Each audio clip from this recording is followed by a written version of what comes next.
announcements presented.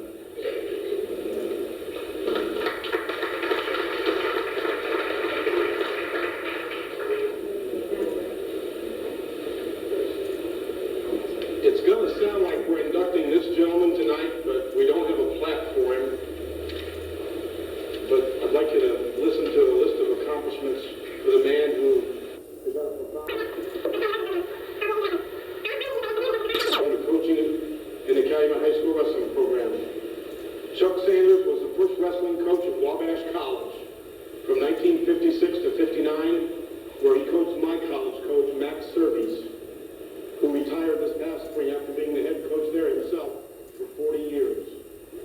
Chuck left Wabash in 1959 to establish a wrestling program at Indiana State Teachers College, which later became Indiana State College, which later became Indiana State University, where he coached Rolland Bèckham, Pete Henshaw, Bob Pachinka, Ken Stegall, and Fred Sanchez.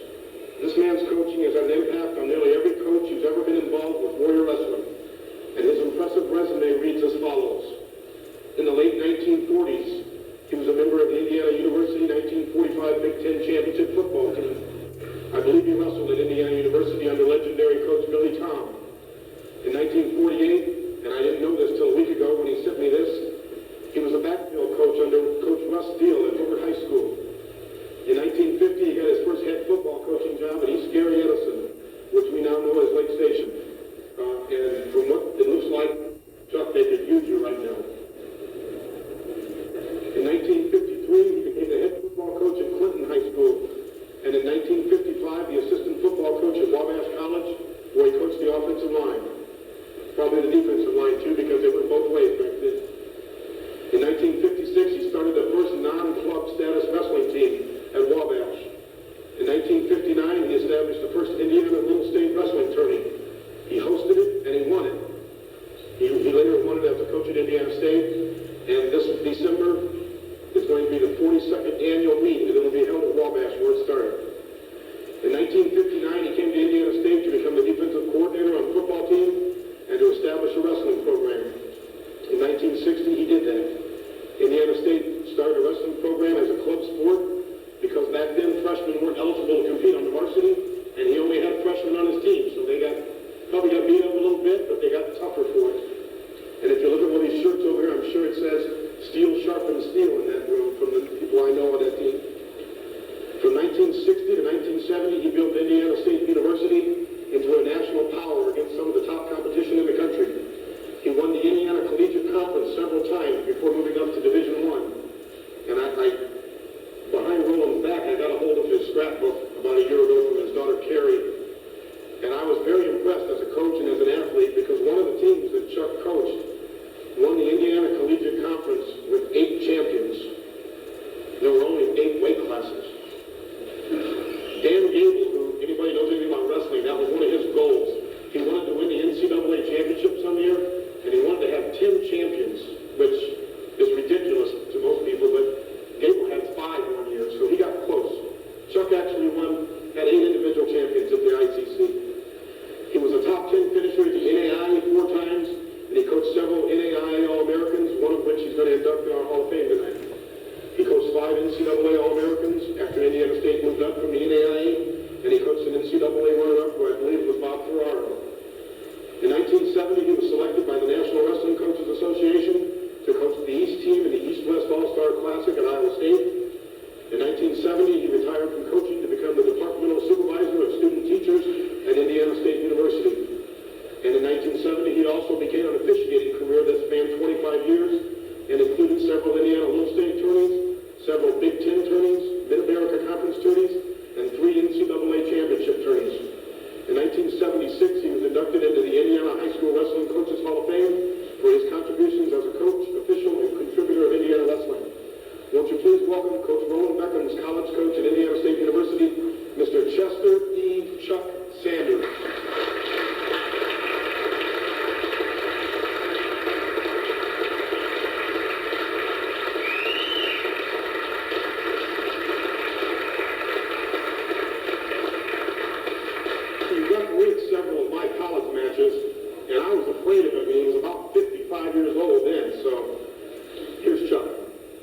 Thanks for coming up. Thank you, Jim.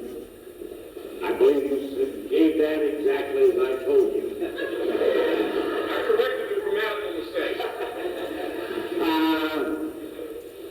Really it is an honor and a privilege to be here tonight and to present Rolland Bèckham for induction into the Hall of Fame.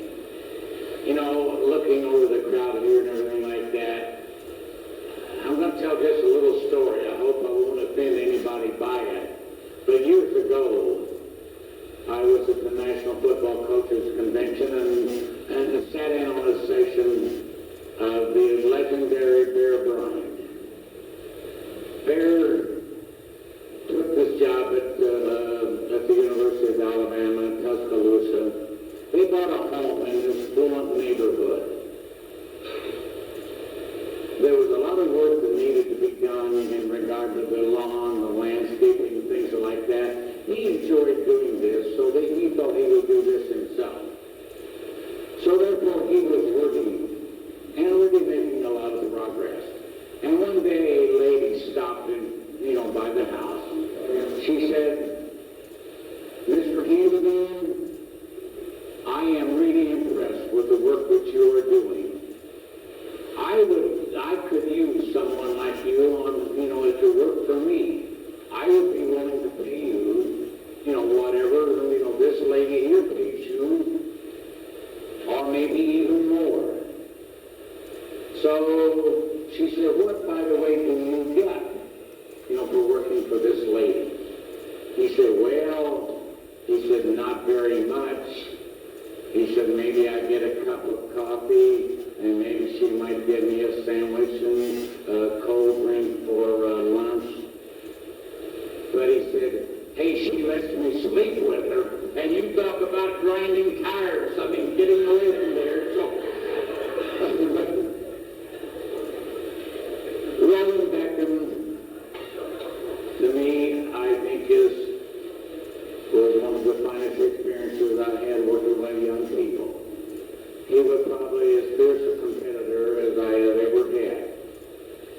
I found out when he lost that you had to stay completely away from him because he wanted no condolences or anything of this nature.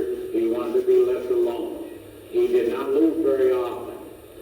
I really contributed Rolland and those people who were at the same classes with him in establishing a firm foundation upon which the tremendous program at Indiana State developed into, and it really became very, very strong. But Rolland, I think, was very instrumental in respect to this. Rolland had a tremendous high school career. He was a 3-year letterman in football, a 3-year letterman in wrestling. In football, he was in his junior year, he was an honorable mention all Marion County, and this, of course, I think is quite an accomplishment. Marion County is noted for some tremendous football programs. Senior year, he was the team captain and also was the most valuable player who led the team in tackles. In wrestling, he was a 3-year letterman. His junior year, he was 4th in Marion County. His senior year, he finished 19-2, 2nd in Marion County. He was a sectional champion. He happened to be the kid with the name of Doug Atkinson in the finals. I think the kid was from Broad Ripple. This kid went ahead and won the state championship that year, so that tells you about the caliber of wrestling ability that Rolland possessed. In the regional, he lost on an illegal slam, so therefore that eliminated him from, seeking a state championship, which he probably would have obtained. He came to Indiana State. I remember recruiting Rolland. I didn't have a lot to offer, but at least I extended my heart and my hand to him, and evidently it convinced him that maybe this would be a place for him to come. And thank goodness for Indiana State that he did occur. He played both football and wrestling. He would play football at about 215 pounds, and then he would drop dropped to 177 pounds about 2 weeks later and started wrestling. And I think this is phenomenal in itself. He was a 2-year letterman in football as a linebacker and as a guard. His junior year, he was the most valuable player, and it was honorable mention in the Indiana Collegiate Conference Tournament. He was a small college All-American. His senior year, he was team captain and was All-American. In wrestling, he was a 33-year letterman also. His sophomore year, he finished second in what we term as a little state. He was sixth in the NAIA, and he was ICC champion in 177. His junior year, he was a little state champion, an ICC champion. He was second in the NAIA. He lost to a boy from Lock Haven. And I might make this mention right now. We were not in the NCAA at this time. We were strictly in a, but boy, you talk about some tough people that wrestled in the NAIA. A lot of those people belong to both the NAIA and the NCAA both. There are many national champions came out of this NAIA and the following week, such as one of the greatest wrestlers I've ever seen in my life, a kid by the name of Gray Simons from Lock Haven. He won the NCAA 3 years in a row in the NAIA 4. Buck Dumont, Fred Powell, I mean, I could go on and on with various people who did. In his junior year, he lost to a kid by the name of Jerry Swoop in overtime. This boy was in Lock Haven also. And I think he finally lost on it. The boy escaped him for a 1-point win in the overtime. Jerry Swoop won again and placed, I think, third in the NCAA that year.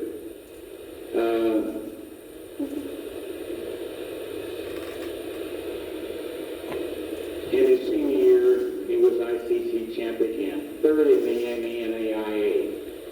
And I would say Rolland Bèckham probably has a greater pain tolerance as anyone I've ever known. He had torn cartilage in his ribs when he went to this national tournament. And I suggested he not even make an attempt to do so. But Rolland says, I am wrestling. And when Rolland says something, I mean, you just normally listen. So you take me up, I'm going to wrestle. But he finished third, and I thought that was a phenomenal feat for him to do this. I mean, with the condition which he was under. He was the first time 3 ICC champion. He was a 3-time NA All-American wrestler.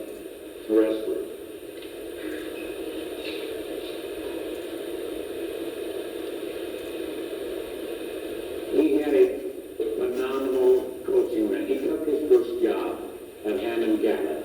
I think the following year he came to Calumet High School as a wrestling coach. He had a 138-3 dual meet record. And I think that speaks pretty well for itself. He had 4 unbeaten seasons in dual meet record. In 71, 75, 79, and 82. He won 6 conference championships, 8 sectionals, 3 regionals. In 83, he won the semi-state championship. In 83, he was also third in the state. From an individual standpoint and his production of individual wrestlers, he had 47 conference titles, 62 sectional titles, 17 regional titles, 5 semi-state titles, and 12 state final votes. In 87, he was elected into the Indiana National or the Wrestling Hall of Fame. Rolland, without further ado, it gives me great pleasure to introduce you as an inductee into the Calumet High School Hall of Fame.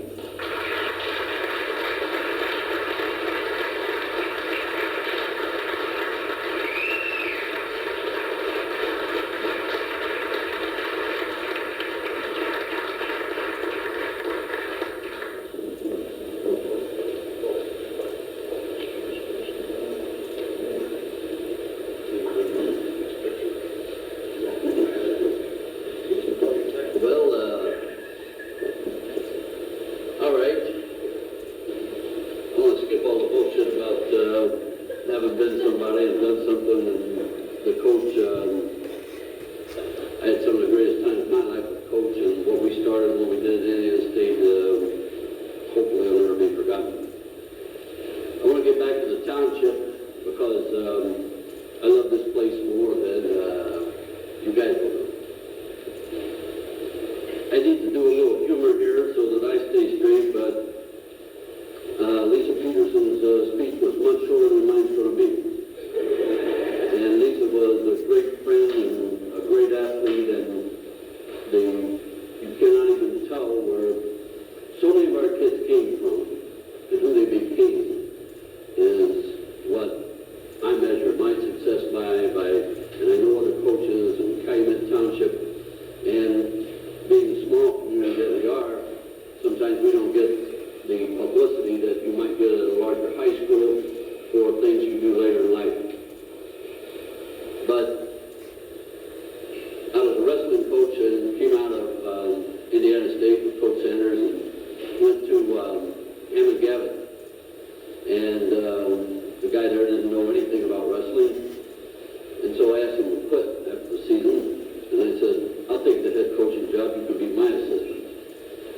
He said, let me just coach one more year because we had a couple of kids, Dennis Bond and a couple other kids that he didn't want on the team. And I said, these kids can be great wrestlers that I had gotten for him. And a guy told me, he said, Chris Strikeoff's looking for a wrestling coach at Calumet High School. No problem with me.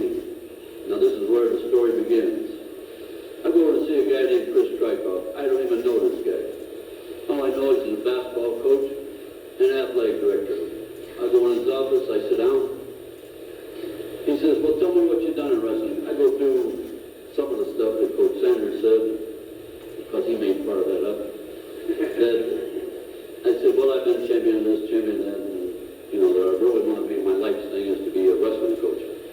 And we talked for 20 minutes. Chris lights up a cigar and says, now this is a basketball coach and athletic director. Chris lights a cigar, tells me I was Big Ten champion twice in wrestling. I was NCAA champion in wrestling. I won 141 matches. I only lost 6. I'm thinking to myself, is this guy putting me on? This is the basketball coach here at this high school. He lights his cigar. Now I'm getting irritated. I said, he pulled out his 50-cent cigar. I pulled out my nickel cigar. I said, do I have this job or not? He said, come on with me. He drives me to the superintendent's office. He doesn't ask for an appointment with the superintendent. He tells the secretary, tell the superintendent to come out in a minute. He says, this is our new wrestling coach. And he doesn't want to teach PE, he wants to teach government economics. Al Speck says, well, congratulations and thanks for being here. I thought I was going through an application process, but Chris Strikeoff had control of what he thought was the best for athletics, and it was one of the best decisions I ever made, and I'm happy that Chris Strikeoff made that same decision for Calumet. I was also so naive as I didn't ask, where's the wrestling room? Do I have wrestling mats or anything? And so my first 3 years at Calumet, we were in a classroom in the industrial arts section where they cleared out the desk, put the mats down. Then we went to wrestling on the stage. We're wrestling on the stage, the basketball team's out here, you close the curtain, I got half mats. We're wrestling back there. Then Chris said, you need your own area. I thought, this will be good. He tells me, I'm getting a trailer brought in. It'll be outside of the old basketball area there. I said, this is it? He said, yes, sir. He said, Rolland, this is your new place. Now, this is after my 3rd year there. My first year there, everybody in the world beat me to death. I walked into the seating meeting, and I did have 2, 3 wrestlers, a kid named Steve Powers, one of the people here tonight, Dennis DeGaulle, who had outstanding records. Said, we're not seating any of your people. You didn't wrestle. When I got into Calumet, they didn't schedule it in for the next year, and so we only got to wrestle a few varsity matches.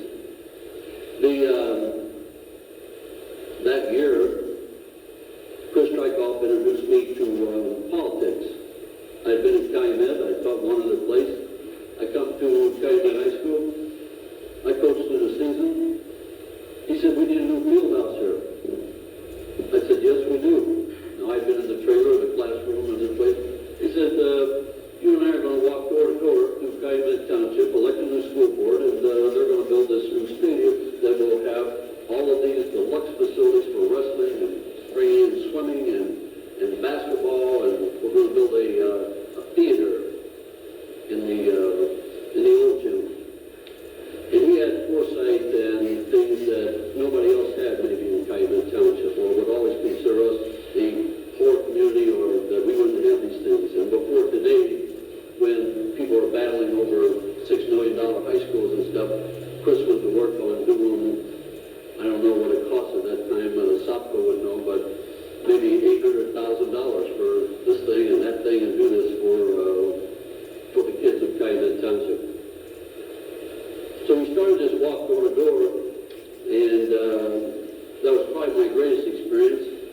I ran into a lady in Black Oak who says, I'm depressed. My husband's left, my sister died, my kids are running around, I have no control over them. This is this, and I'm knocking door to door. And I said, she said, I'm thinking of committing suicide. I said, madam, if you're still here on May 4th, would you please vote for our school board candidates? The other experience I had up at Woods Park, they said, I'm walking door to door in Woods Park, a little floral community, and the lady swings the door open and says, what the hell do you want? And it scraped my nice Payless brown shoes, scraped the top of them, and I looked down at my shoes, and the fake leather or whatever it was I was wearing at that time was ripped up. I said, ma'am, I'd like for you to consider these candidates for the school board. She said, who the hell are you? I said, oh, I'm out here with the athletic director. He's walking across the street here. We're interested in building this new field house. This lady said, okay, I'll vote for it, stop bothering me. I went from those wrestling rooms to the school board who asked me what I needed. And I said, I'd like to have 3 mats, and I'd like to have a self-controlled temperature room. I got all those things. And so you see, that makes life easier at Calumet High School. So those people were responsible for that, not me. I'd like to recognize 3 guys who have passed away. Chris Strikeoff. Jimmy Inswider was the school bus driver. He was the guy that ran the precinct organization at Calumet Township. And whenever I had a problem, or when we moved into a different league in wrestling, where we weren't just wrestling at Lowell and Crown Point and Gary, and I said, we need to go to South Bend and wrestle these people. We need to go to Bloomington, Indiana, and wrestle the state champions. Jimmy said, I'll take you for free. So I recognized Strikeoff and Inswider and Freddie Dow. And Freddie Dow has passed away at 39 years old, of course, wrestling with me for 7 years. I'd also like to mention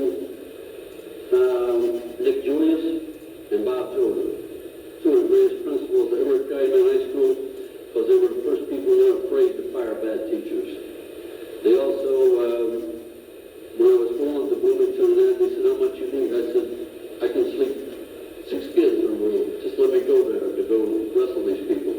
And these guys would get up $300, $400 from budgets and let us go participate in those at those places. The school board, when we went to the state championships, those things were never budgeted for at Calumet to go to the state championship. So the budget for 2, 3 coaches and 2 kids, they told you, okay, you get $180 cash.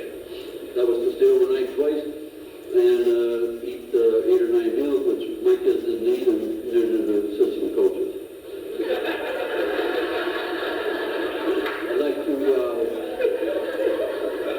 I'd like to thank the school system and the school board and the principals for hiring everybody that I ever asked for.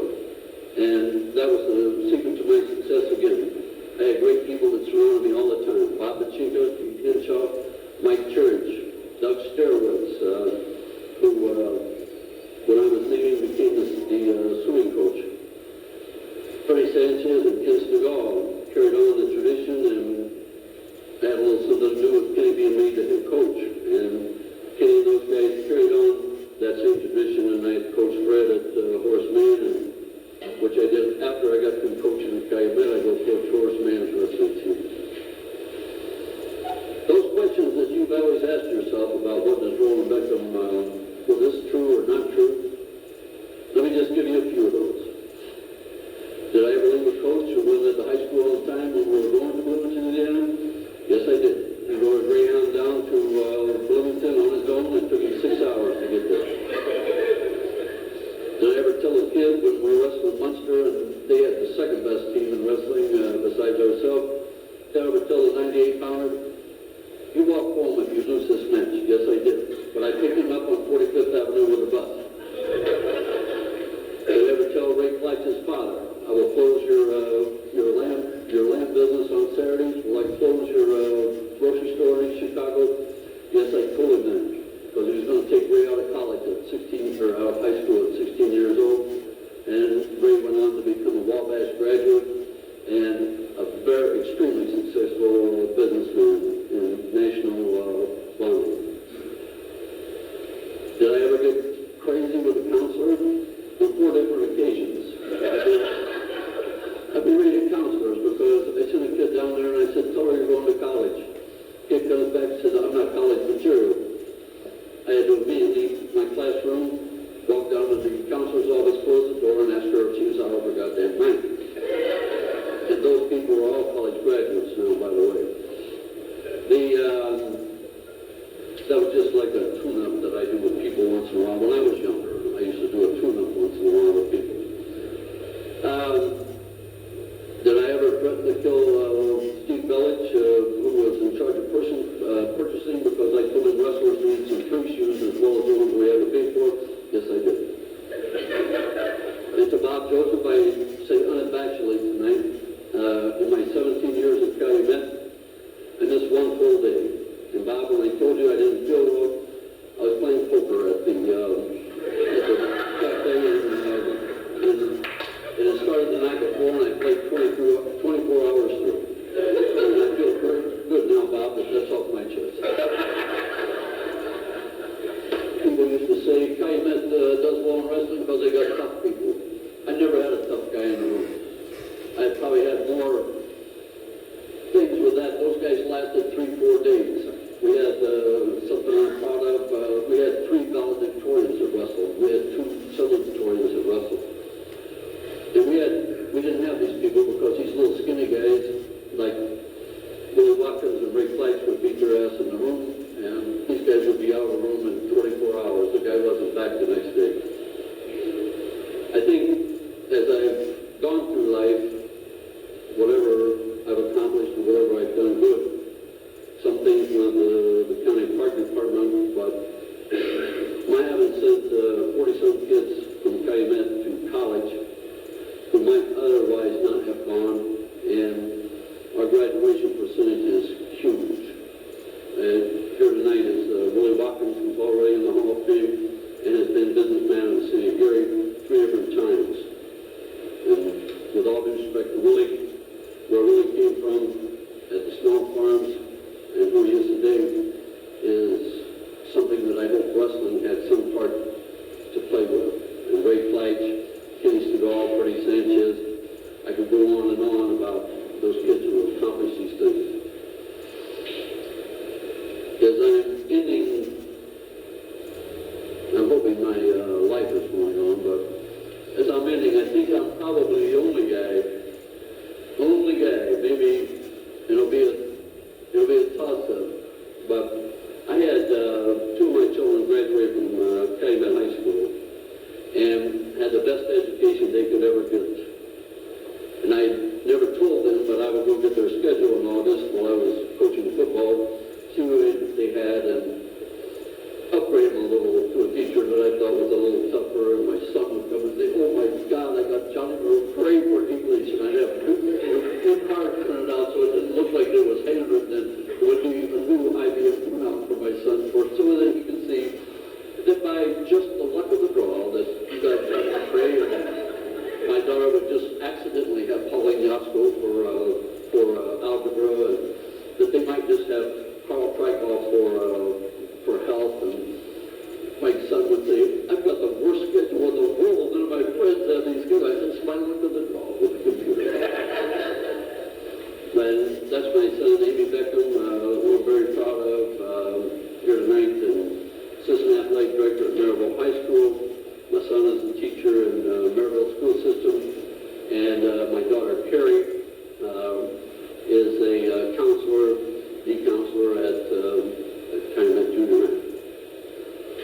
So anyway, as you can see by what I've told you, I had absolutely nothing to do with the success of the place. I had the right people, and people in charge of the school system backing me. I had the principals backing me. I had the counselors after a few tune-ups backing me. I was very fortunate that I worked with a lot of great people.